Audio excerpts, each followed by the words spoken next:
It's a gloomy morning. I'm 21 years old and I'm on my way to my very first photo shoot for a printed magazine. It's a big deal for me. The rain is pouring, the sky is heavy, and so is the amount of equipment I rented, half of which I didn't even know how to use. But hey, confidence, right? So there I am, struggling with my cameras, cases, lamps, tripods, standing on a sidewalk in a long gray coat, soaked, stressed, and breathless. Anna, my girlfriend who just dropped me off, is still in the car. She rolls down the window with a crank, we still had those, and she says lovingly, "Don't fuck it up." My name is Szymon Brodziak.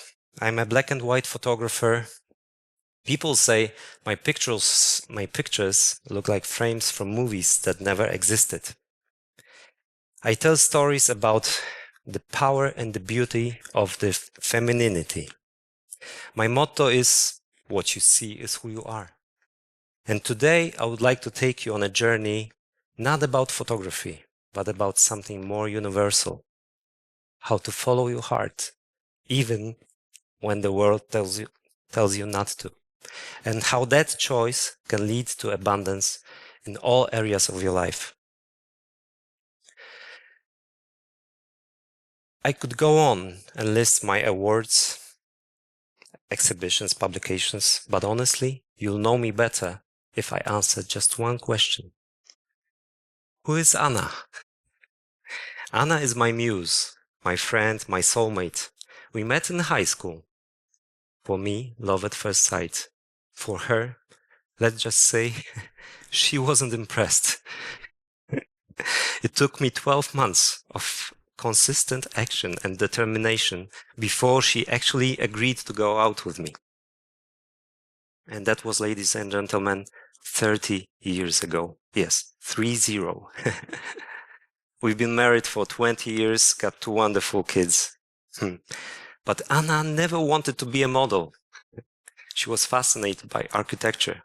So after 3 minutes in front of my lens, she would always say, "Simon, come on, you've got this already. It's enough." But for me, it was never enough. I was never enough. Van Gogh said, "I dream my painting and then I paint my dream." When I held my camera, I felt exactly that. Often, pictures would come up in my head weeks or even months before I pressed the shutter button. So my vision was that one day when people look at a stunning black and white photograph, they would wonder, is it Brodziak? So other words, my vision was Brodziak equals world's best black and white photographer. So my vision was big.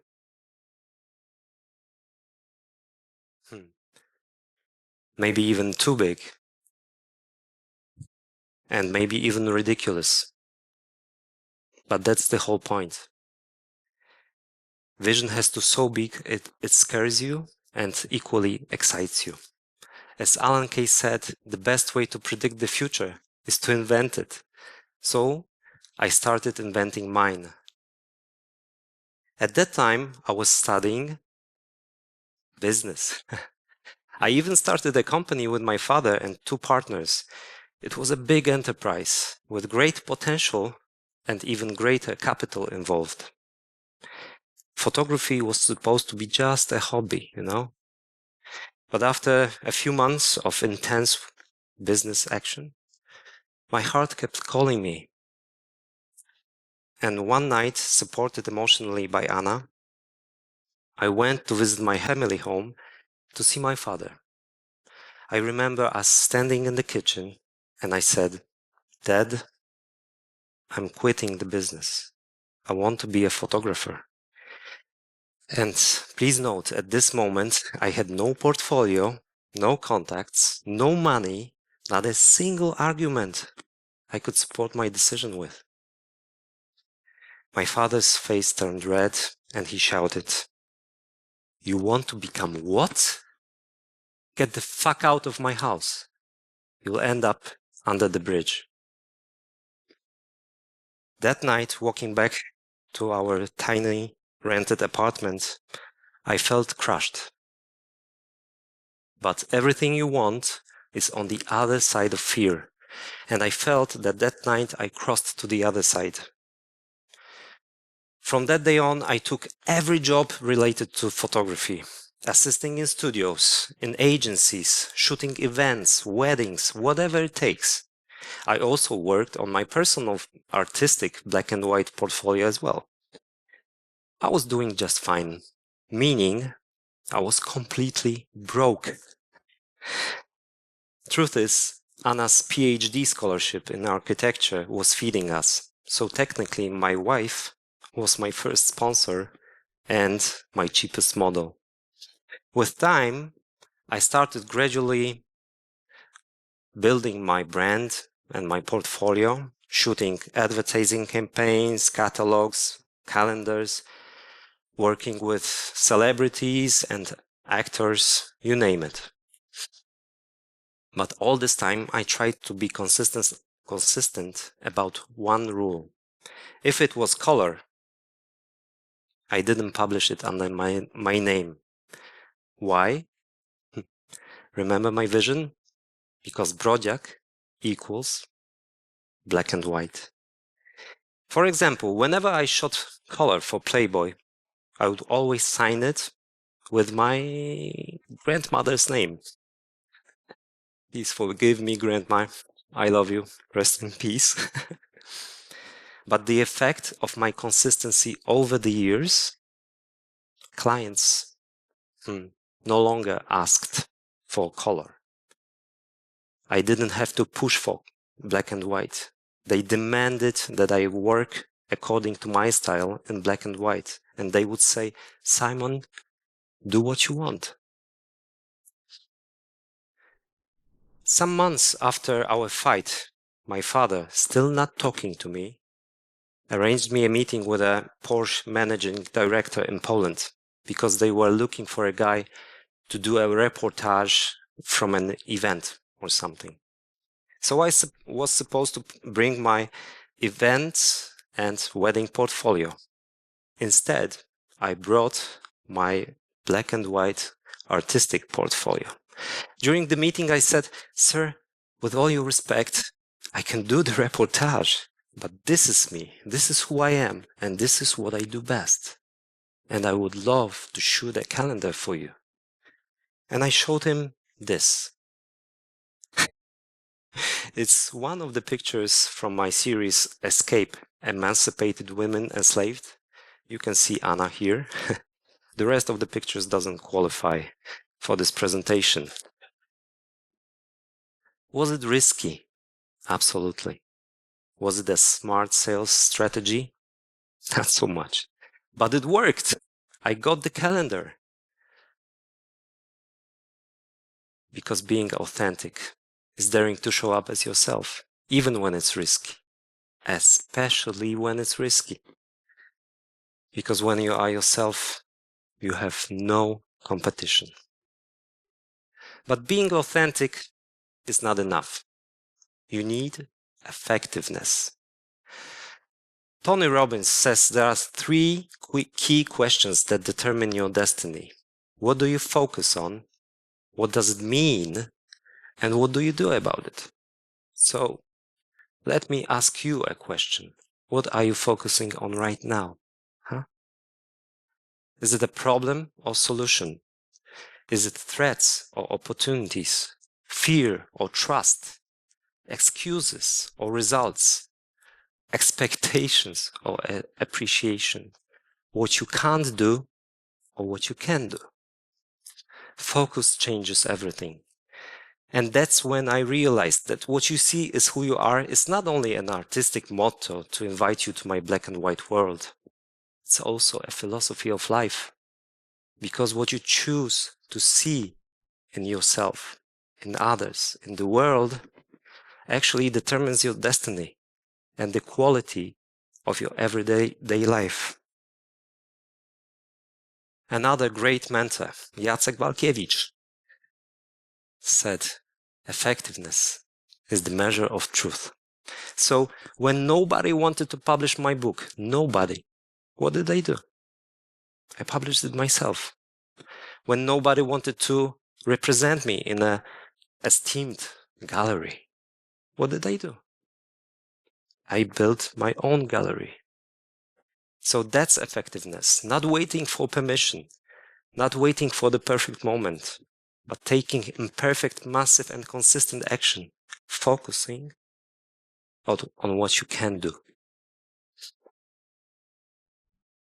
So if you follow the first 5 principles, vision, determination, consistency, authenticity, effectiveness, success will come. It has to. It's guaranteed. I got what I wanted. I won the title of the world's best black and white photographer twice. But success is like champagne. The first challenge is to really enjoy it. Really enjoy it. The second is not to get drunk on it.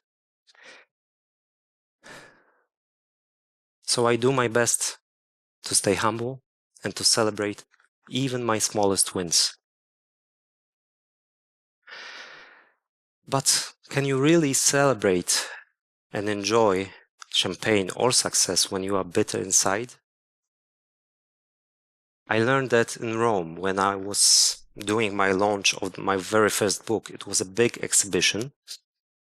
Everybody was there. My friends, family, Anna, collectors, sponsors, fans. It was supposed to be one big celebration. And then my father walks up to me after 8 years of silence. He looks me in the eye and says, "Son, sorry for not believing in you. I'm proud of you." Now, was it a success? Absolutely. Could I enjoy it? Absolutely not. Because I was still bitter, resentful inside. It took me a few more years to really forgive and a letter of forgiveness to write. At first, I focused on all the negative emotions, right? Frustration, anger, or even hate. I was writing it all down. And then something shifted. I started seeing his perspective. I started seeing his worry, his anger, his disappointment, and his love. And finally, I felt compassion. So when I read this letter out loud on a men's retreat, I cried like a little baby boy.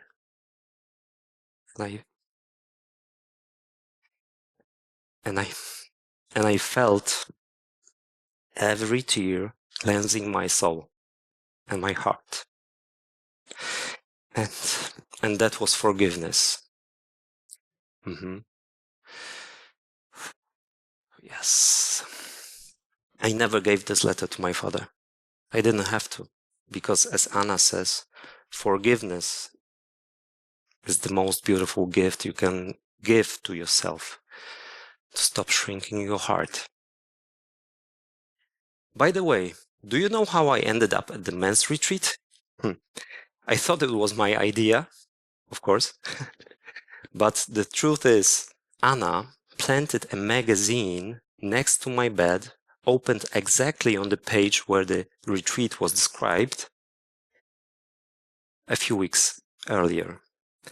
So obviously, I read this article, and after some time, I come up to Anna and say, "Anna, you know, I've been thinking, I think I must do something about this father situation, so I think I'll go to that retreat." And she just replied, "It's a great idea." Anna is the master of inception. But gratitude is even greater than forgiveness, because as Dr. Joe Dispenza says, gratitude is the magnet of abundance.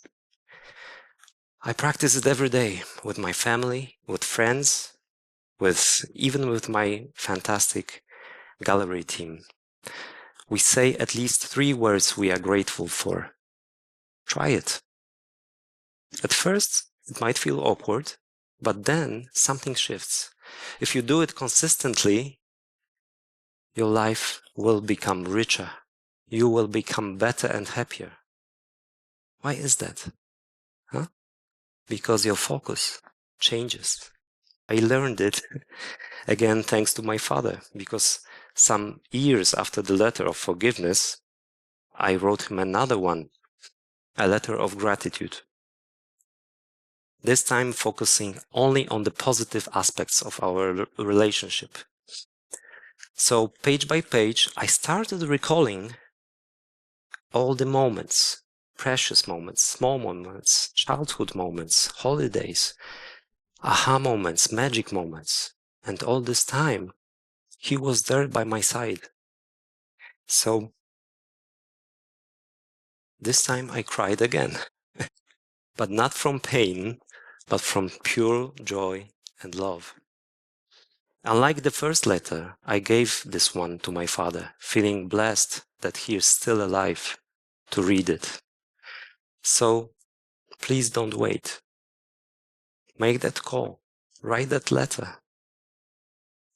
Say sorry. Forgive. Reach out. Or say thank you. Or at least let go. Not for anyone else, but for yourself.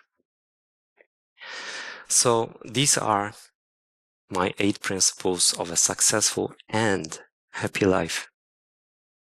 Vision, determination, consistency, authenticity, effectiveness, humility, forgiveness, and gratitude. But these are only my principles. Yours may look completely different. It's your choice. But always choose to follow your heart. Because if you follow your heart, abundance will follow in all areas of your life, in health, business, love, relationships. And as you go through life, just remember what a magnificent woman once told me on a rainy morning. Don't fuck it up. Thank you.